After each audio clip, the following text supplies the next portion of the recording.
Hello and welcome to this very special edition on ET Now. It's all about oil, isn't it? At least for India, given how big a beneficiary it turns out for our economy. So let's try and understand how this puzzle is going to move. You've seen a big cool off in oil, but is it here to stay? And are we going to continue to remain sub 70 for the foreseeable future? Is it time to celebrate just yet or not? Who better than Dr. Fereidun Fesharaki joining in on the show right now, founder and chairman emeritus of FGE, to talk about exactly that. Dr. Fesharaki, thank you so much for your time today on ET Now. Tell me what factors are driving the market's expectation of a quicker unwind of OPEC plus output cuts in the next month's policy? Well, there are several factors which have played into this equation. One, of course, is pressure by President Trump to produce more oil, reduce the price. Of course, President Trump doesn't really mean this. He wants the oil prices to go down, but he doesn't want to go down too low because all his friends in the oil patch will be very upset if the price of oil is, say, sub 50. So it is to try to accommodate some of his requests before his trip to the Middle East. Second factor is that I think the OPEC Plus, those who have had the 2 million barrels per day voluntary cutback, getting a little bit sick and tired of the people who are cheating and overproducing all the time. And told them so many times that you have to behave yourself, but they promise and they break the promise. So this was also meant to be a lesson for them at the same time. Meanwhile, because the fundamentals of the market today is quite tight, inventories are very low. If you want to do something, the best timing is now, because the impact on the market is not so dramatic.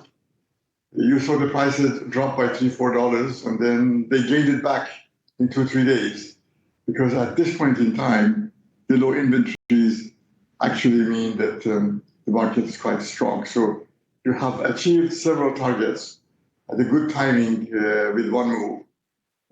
But does it mean that the prices will keep going down? The answer is no. Right. So how likely, Dr. Fesharaki, do you think it is that OPEC Plus will implement another triple unwind of cuts, similar to the 411 kb per day increase that we saw in May 2025, perhaps? I think they will do more until they basically get to the end of the voluntary cutbacks. And of course, every time they do it, they watch the market. If there is a disastrous drop, of course, they would slow it down or stop it. But they think they can manage it. And this continues definitely until October, maybe even a bit later. But their basically target is to encourage new demand growth. Countries like India, the demand growth could be quite substantial as a result of the lower prices. In China, maybe not so much, because in China, the EVs have basically reduced the gasoline and diesel demand. They've already peaked by end of 25, and while other parts of the barrel are growing, but there is a very small reaction to the lower prices. At the same time, lower prices would seriously damage the US production. So the market can come in balance slowly, but nobody looks at it as a long-term strategy. This is 6 months, 3 months, 6 months, maybe even a year. And after that, we still expect the prices to go back to $70 a barrel. But that could be in the very near term, Dr. Fesharaki. In the scenario where Saudi Arabia does increase output, say by 10 MMB per day, how much do you think it's going to affect global oil prices in both the short as well as the medium term? Well, I think that they can slowly manage it. I think they can keep it in the range of 55 to 65. And later on, maybe cut back some more if they need to. And if all the overproducers have learned the lesson and prepare to play game in the right way, then it can go up to maybe next year, go back to 70. And in the very near term, do you think it'll remain sub 60 on the Brent? Well, it's today, I haven't checked a few minutes ago, but it was, yesterday it was 62. So it's already gone above 60. It was sub 60 only for a day. As I mentioned, the fundamentals of the market are strong with the low inventories. And, everything at the end of the day depends on President Trump. If he continues these tariff policies, then we have a global recession. When global recession comes, the oil prices will fall, for sure. But will he continue with this path? Today we hear that there is a deal being made with the UK by the US government. There are talks about the special deals to be made with India. I think the plan is to keep people under pressure and off balance and gradually make one by one deals. But there are so many countries involved and so many negotiations. It's a very risky strategy. Well, which country do you think is going to be most critical right now with regards to what's going to come out on tariffs and what the eventual direction of crude prices could be? Well, of course, China is the number one, but it won't impact the Chinese demand so much because Chinese demand, already gasoline and diesel have peaked. The role of EVs is great there. But the tariffs on China create a global recession. Global recession means lower oil demand for everybody. We have ourselves cut our growth of oil demand from 1.3 million barrels per day, 1.1 first, and now to 850,000 barrels per day. But we are all sort of shooting in the dark because we don't know what Trump is going to do with continuation of the tariffs or making a step back and bring some balance in the global market. Sure. But what role do you see government subsidy removals, and I'm talking about individual countries here, playing in the entire demand response to lower oil prices? Well, that's a very good question. I think the first impact that you will see is that the lower oil prices and some comfort level with the lower oil prices mean that people will remove the subsidies. So to the end-use consumer, maybe the price difference is not going to be that dramatic. Again, it depends on how rapid the decline will be. I mean, I can see a world where tariffs continue, a recession would be there, the price of oil will be sub 50 within 6 months. That scenario, then even the removal of subsidies still has an impact on demand.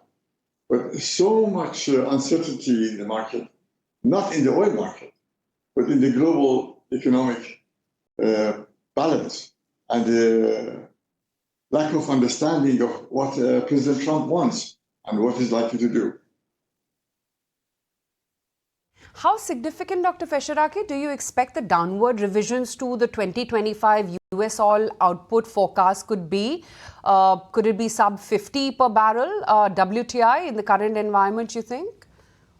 No, I don't think so. You have to look at WTI and Brent having about a $3 a barrel, $3 to $4 a barrel differential. So US prices cannot go down on their own. They would have to be, they are linked to Brent. But the US production at mid-50s already will be challenged. So as soon as there are indications of US production falling, I think Trump would have an incentive to begin to change direction because he is a great supporter of the oil industry, particularly the US oil industry. And he doesn't want to upset his friends who helped elect him as president. And they will be calling him and telling him, what are you doing? What you're doing here is increasing demand and reducing supply. So this year, maybe the US oil production will be lower by 100,000 barrels per day than it might have been without these policies. But these are cumulative. So it has a big impact on the U.S. oil supply over a period of time. Right. But what are the key indicators from the latest US PSM February 2025 data, for instance, that suggest an overestimation of US oil output? Well, there is always talk about this and that, but even if there's an overestimation, it's not a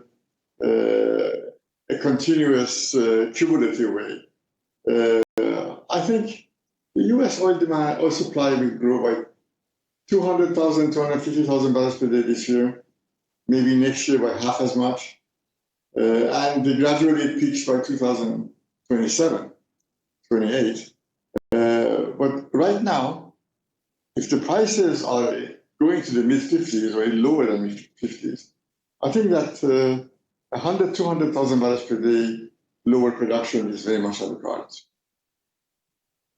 And in your opinion, what would be the market's reaction if OPEC Plus unexpectedly, say, freezes output unwinds, pushing Brent back to $70 per barrel?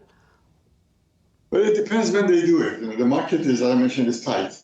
By the fourth quarter of the year, the market will not be so tight, and next year will not be so tight. So whatever they want to do in terms of unwinding, they need to do it between now and end of the summer. And then after that, unwinding could create a big hit. But at this point in time, OPEC policies have been very successful because they haven't lost anything. They have produced more oil. And of course, please remember that the higher oil production means higher income, even if the prices are slightly lower. So they make more money. They're teaching a lesson to some people, and they're making Trump happy. So maybe hit 3-4 targets at the same time, but leave the room open for a policy change in direction whenever they want to. Right.